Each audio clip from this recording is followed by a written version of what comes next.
ایک حضرت نو کا اصل نام کیا تھا؟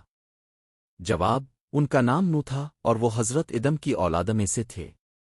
دو حضرت نو کس قوم کی طرف بھیجے گئے تھے؟ جواب: وہ قوم نو کی طرف بھیجے گئے تھے جو بت پرستی میں پڑ گئی تھی اور اللہ کو بھول چکی تھی۔ تین حضرت نو نے اپنی قوم کو کتنے سال دعوت دی؟ جواب: قرآن کے مطابق انہوں نے 950 سال تک توحید کی دعوت دی۔ چار قوم نو نے ان کی دعوت کیوں نہ مانی؟ جواب: وہ ضد غرور بت پرستی اور گمراہی میں ڈوبے ہوئے تھے۔ انہوں نے نو کا مذاق اڑایا اور ان پر ظلم کیا۔ پانچ اللہ تعالیٰ نے حضرت نو کو کشتی بنانے کا حکم کیوں دیا؟ جواب: قوم کے مسلسل انکار اور ظلم کے بعد اللہ نے عذاب کا فیصلہ کیا، اس لیے نو کو حکم ہوا کہ ایک بڑی کشتی بنائیں تاکہ اہل ایمان کو بچایا جائے۔ 6 طوفان نو کیسے آیا؟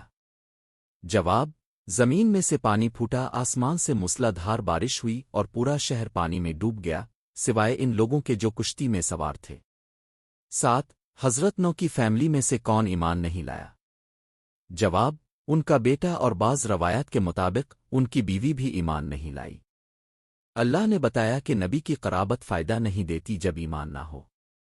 8 کشتی نو کہاں ٹھہری تھی؟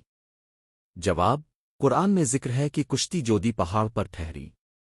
9 حضرت نو کو کیوں اولو العزم نبی کہا جاتا ہے؟ جواب: کیونکہ انہوں نے سخت مخالفت، تکلیف اور لمبی مدت تک صبر و استقامت کے ساتھ دعوت دی۔ اولو العزم وہ نبی ہوتے ہیں جن کا حوصلہ بہت بلند ہو۔ 10 حضرت نو کا سب سے بڑا پیغام کیا تھا؟